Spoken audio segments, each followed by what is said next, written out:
What I would like to start with is, I think, especially with the talk you gave this morning, and especially the gist of your book of the whole new mind, is a lot of them is what has done is has expanded our thinking about valuable talents, skills, and knowledge in schools. As you know, in schools have been, as you mentioned, has traditionally been focusing on the left brain, the information age, knowledge workers.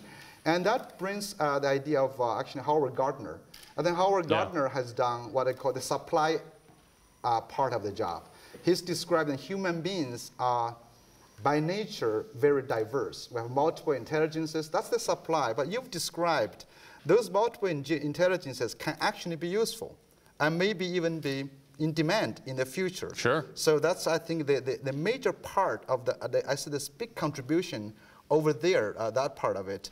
So what I think that the question, when you think about from moving from agriculture to now the conceptual age, with any age, we see the explosion of new professions. I think the jobs become more diverse. Right. So what I'd like to ask you to think about is, how do you think schools now can move to actually begin to cultivate those talents, the right brain direct thinking skills? You know, I think it's difficult. I mean, just to quickly summarize for the folks who don't know the core argument. The core argument here is that the abilities that used to matter most were these abilities that we think of as left brain abilities. Again, using the two sides of our brain as a metaphor for understanding the contours of our time. Left brain is logical, linear, sequential. Right hemisphere is big picture, context, and synthesis. Again, recognizing that there's a lot of really stupid, inane things that have been written about left brain and right brain over the years. But if you look at the science, there is this division of labor in our brains, and essentially the abilities that were most, going back to using your language, in demand, the abilities that were most in demand were those logical, linear, sequential kind of abilities. Those were the abilities that in many ways were deemed what it was to be smart. Right. And those are the abilities that certainly were in demand in labor markets. And my argument is that those kinds of abilities now can be relatively easily, are starting to be commoditized in a way. That is, they can be sent to cheap cost providers in Asia, where people will do the work just as well for much less, and it can even be automated. That last century machines replaced our back, this century software is replacing our brain.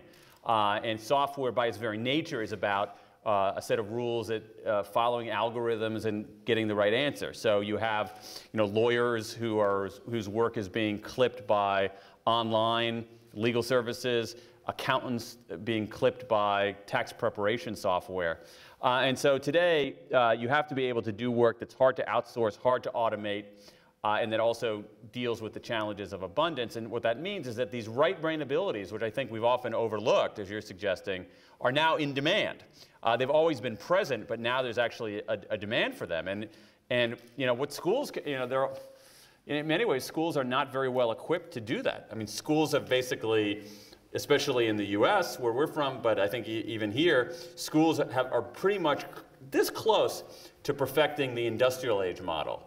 Now that we're leaving, the information age, it's like a cycle and a half behind. And if you look at the schools that are doing these interesting things, what you'll see some commonalities are integration of the arts throughout the curriculum, breaking down of boundaries between disciplines. So we're still frog marching kids from math to science to social studies and not drawing the multidisciplinariness out of it. As I mentioned this morning, if you think about teachers, both in the States and here, teachers probably have less professional autonomy than almost any other white-collar professional. And so it's giving teachers more autonomy, students more autonomy, breaking down the barriers between disciplines, integrating the arts, and also, maybe even developing new metrics. One of the things that we look about these multiple intelligences that Howard Gardner has laid out, and we have a way to measure one of them, and so that's what we measure. Well, that's actually the issue about assessment. But really going back to say the supply side of it, I think we have learned from all these years of research in psychology is that IQ is not only a one unit description. It's all this multiple intelligences. But in our schools, we have only been focusing on what we can assess easily, what we can measure easily. So now I think one of the... Not only measure easily, but measure easily and cheaply. Well, that's true. That's the other thing about these, these kind of standardized tests that measure these things. They're very convenient for adults. They're easy to implement. They're relatively low cost. They give you the warm, fuzzy feeling we get when we see a number. And so I think that's, I think we've overlooked just how one reason they persist is that they're really easy. Measuring these other things is more difficult. Well, actually, that's, the human beings, sometimes I would call human beings are fundamentally lazy. Okay, I don't know if you like this definition. We're lazy because as animals, for example, it's instinctively, it's much easier to sleep than wake up. So, wake up is no point. So what we do, as Stephen Jay Gould wrote in a book called The Mismeasure of Man, human beings do love single and simplistic numbers to indicate complex problems. Sure. So, but I would think right now, since we are so driven by this problem of accountability and assessment, and also like those other skills are very difficult to measure. Yep. Actually, I doubt if they can be measured in the long term. And so would you think right now we just should have faith in educators? No. They're going to do this stuff. No? Okay. No. It's sort of like the old, I'm a product of the Cold War. It sort of reminds me of the trust but verify. And I think what's interesting, Young, is that I think there are measurements out there to measure some of these things that we think of as so inscrutable they defy measurements. And it can actually change curriculum. I'll give you an interesting example of that from medical schools in North America. Think about something. I look at the quality of empathy. That is, seeing the world from your point of view, hearing it with your ears, feeling it with your heart. That's a good quality, and that's a fundamentally human quality. It turns out that it's become an enormously important business quality because empathy is very hard to outsource and very hard to automate. So you see empathy moving into a whole range of fields in business, from sales to customer service, but also into medicine. And here's where the example comes. There's a medical school in the United States in Philadelphia called the Jefferson School of Medicine. And what they did is they developed a kind of classic psychological instrument, pencil and paper instrument, to measure physicians' empathy. And what they noticed is that in these young physicians, people who had spent 4 years in medical school, these young physicians, that scores on the empathy index correlated very well with patient outcomes in a way that medical board scores did not, in a way that university grades, university marks did not, in a way that MCAT, the medical school admission test scores, did not. There wasn't a negative correlation. It's just no correlation.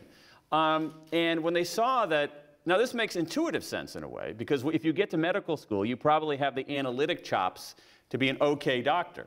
But what makes you more than okay are some of these more inscrutable things. So they had a way to measure this quality of empathy, saw the correlation between that and patient outcomes, and boom, curriculum changed. Basically, 20 years ago, 15 years ago, very few medical schools in North America had a course in clinical empathy. Now that there's data, we can show that it actually matters. Basically, every medical school in North America teaches clinical empathy. So what we need to do, probably as policymakers, we need to have some different measures to measure what matters, not what's easy to measure. Right. But let's just move on to another kind of issue is that when I look at the supply side of Howard Gardner, that we are different. Everybody knows this. Well, also, like what you've done, like I said, a major contribution is the demand side, to saying that now, as we move to a different society, we have all kinds of jobs possible. Right. Now, coming to the one question is that, do you believe that all of us can be equally right-brained and left-brained, metaphorically, of course, be equally, or can we have strength that we must have weaknesses? Which model? I'm a person who believes that every individual is different. When you are good at something, you have to be bad at something. You're good at speaking, you must be bad at law, for example. That's what you're doing, right? That's the idea. So what do you think? Do you think every child should be equally good in all those things? And also people also argue this question that, of course, not all jobs are right-brained. We still need some left-brained workers. Right. So in a sense, what do you think in an individual child? Should we impose a curriculum so they can have both, or should we support a child's own strength in whether right or left? Well, I'm going to show that I am trained as a lawyer by saying it depends. But also that I don't think those two approaches are mutually exclusive. And let me tell you why. If we think of these capacities for artistry, empathy, inventiveness, big picture thinking, I think we can think of them in some ways as literacies. Okay? In the same way we think of literacy and numeracy. Most of us, when we look at kids coming into school, we don't, except for very, very extreme circumstances, we don't say, oh, I'm sorry, that kid just can't be literate and numerate. We say, yeah, every kid can be literate and numerate. That doesn't mean every numerate kid is going to be Stephen Hawking, and every literate kid is going to be J.K. Rowling would be a good example. J.K. Rowling, yeah. But it doesn't mean every kid can be literate and numerate.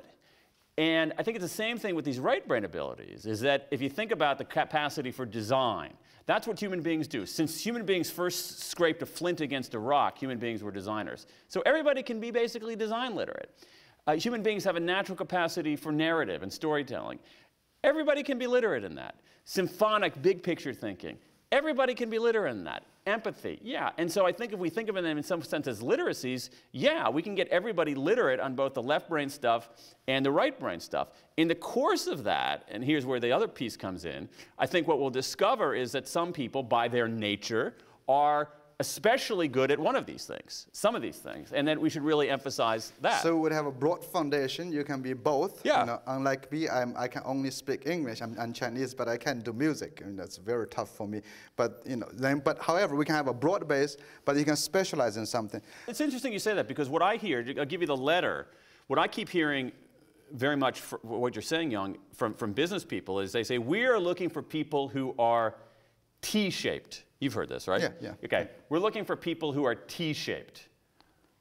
What does that mean? It means that... That's Arnold Schwarzenegger, you know, just T-shaped. Yeah. Well, it's sort of, yeah, it means that you have to have some depth, specialization. But if you have only depth and specialization, you're not that useful. You have to be able to have some breadth, too. That's the top of the T. You have to be able to connect your specialization to other languages, other functions, other industries, and so it's this T-shapedness that I think is what we're after. Well, that's another issue. I can come to this T-shaped. You know, when your book was pre-published, I got a copy by some publisher sent to me, asked me to review. I was probably the only one who wrote an education review of your book, the Whole New Mind book, published in Teachers College Record. This was many years ago, many, many years, when you and I both were younger at that time. Yeah. So what I wrote about this, I said, I mean, it's not that long ago, because the book came out in 2005. Yeah. But still, internet ages, that's 3,000 years. That's true. So pre-Twitter, pre-iPhone, pre-Facebook, almost Facebook. Pre-Facebook, yeah. Pre-Twitter, pre-iPhone, pre-iPad. So I did not tweet about my review. So anyway, in the review, I thought this is an astonishing breakthrough, as I said just now to you. But then I said I was raising two questions. Then I tried to answer myself over the past 5 years. All right. Because I didn't get a chance to talk to you. Okay, one of them, one of the questions is that, okay, I said, now if you think about right brain, left brain, and this in folk theory and also psychologists, cultural psychologists have been trying to suggest the Asians are actually pretty good at the right brain stuff. You know, if you look at Dick Nisbeck's book of The Geography of Thought out of University of Michigan, which talks a lot about Asians are much more holistic, much more relationship, context-oriented. I said, how come the Asians can do this better? Why can Americans do this? So I've been going through this process this past few years to study the educational systems in Asian cultures, and I discovered basically the answer we just talked about. Yeah, what's the answer to your question? I'm curious. The answer to the question is because they're testing-oriented culture. They're much more industrialized in schooling. So their culture may be more right-brained, but their schools are much more left-brained than any other school system. I don't think Americans, like American schools, do better. American schools, as I said, you know, creativity cannot be taught, but it can be killed. American schools kill less effectively than Chinese schools. That's the basic. Right. That's the basic answer. So proud. Americans, because of there's a fear approach. they did not have a tight control until No Child Left Behind. So they let the left brain kind of sneak by over things. Did not directly cultivate that. That's, I think, how I explain the whole thing. I think it's a good explanation. But now I want to ask you the question. Yeah. When you travel to different cultures, do you think cultures shape very much how we think? What is the role of the culture beyond the school itself? Oh, it's huge, obviously. I mean, and Nisbet's work, whom you mentioned, is a good example of that. I mean, this is a guy, as Yong mentioned, at Michigan, who's done some research on partly language and perspective and thinking styles among the East and the West. And the one that really sticks out for me is if you ask, say, a Westerner, show a Westerner an aquarium, and let's say there's a couple of big fish in the aquarium. The Westerner, particularly Americans, they'll say, "What do you see?" And they'll say, "I see a big honking yellow fish." And you say, the Easterners will say, "I see plants and an ecosystem and much more kind of holistic, that's right. a much more holistic approach." And I think that's very curious. I think that by the nature of maybe language and culture, that people do have those different perspectives. So in that sense, our schools maybe should be shaping to different cultures that will be more tolerant of different types of talents and abilities. I think it's really interesting because one of the puzzles out there, there's some puzzles out there. There's a puzzle of the United States, where the United States routinely scores near the bottom of industrialized nations on measures of math and science. But if you look at where did Google come from? America. Where did Twitter come from? America. Where did Facebook come from? America. Where did YouTube come from? America. Who's won the most Nobel Prizes? America. It's like, if we're so dumb, how come we're so smart? How come we're so rich? And I think it goes to this question of mismeasurement, and it goes to the question, as you say, I think of culture. Every place I go, if I talk about the move to right brain stuff, you go to Denmark. Oh, this is great news for Danes. We're very design-oriented. We're symphonic thinkers. We have a sense of meaning. You go to Korea. Oh, this is great news for Korea. We're design-oriented. We're big-picture thinkers. You go to India. Oh, this is great news for India. We have a whole tradition of meaning-based narrative. You go to Japan. Oh, Pink Sun. This is just such great, But I think the differences are, in some ways, in the difference of culture and institutions, whereas I think that there is a greater tolerance for failure, greater tolerance for taking risk in Anglo-Saxon countries than there is in some of these other countries. I got to send you a copy of my book, which I think I have unlocked the secrets. Oh. Which I have one chapter said the cost of high scores, human cost, creativity cost of high test scores. And also I said that the best kept secrets of American education, it ran in two things. One is the school talent shows. That means no criteria, no standards, no accountability, no assessment. Right. But it means multiple criteria of judging the value of talents. Right. And number two is what I learned, from my son's first grade teacher, Mrs. Margie Lippy. She said, I believe children like popcorn. You guys don't grow popcorn. Michigan grew a lot of popcorn. I said, some pop early, some pop late. And I said, except the few who gets burned. But anyway, aside from the few gets burned, it believes in individual differences, right? That's anyway, I got to send you that. But I think the idea of the Asia and versus here is American education is in some ways loose sense of local control has given enough autonomy to experiment, but we are moving away from that autonomy. So I think we got to retain that more autonomy. So that connects back. But I also think more broadly there are other forces in societies. For instance, I mean, again, I don't want to say that, this is not meant to be jingoistic or to sort of celebrate how great the United States is, but there are kind of cultural practices and norms that I think add to creativity and innovation. For instance, you could have somebody young from Michigan, state in the industrial state in the northern part of the country. You have people in Michigan who this year will say, oh, there aren't any jobs in Michigan. Put the family in the car, drive to Texas. They don't have any family or relatives in Texas, but they say, you know what? The jobs are in Texas. We're going to start over in Texas. Now, there aren't many countries where that happens, that ability to kind of reinvent, pick up stakes, and go. I don't think that the United States, I think England too, but I think the United States, a more robust expression of it, doesn't demonize failure as much. So, you go to Silicon Valley and, wow, that guy started 2 companies that bombed. I'm going to hire him. Even our bankruptcy law. Our bankruptcy law is built on the notion of a fresh start. It's like, oh, it's like, oh, okay, so you ran a business into the ground, you completely screwed your creditors. Do it again. Wait 7 years, we'll give you a fresh start. That's right. Yeah. And I think those kind of things give a kind of yeastiness to the culture. Yeah. I think it's also if you add in the U.S. about allowing a lot more local control. That's one thing I read like at the U.S. Okay. Now in the U.S. People are moving to nationalized. But exactly. More things. But more nationalization for more convenience or more accountability. Right.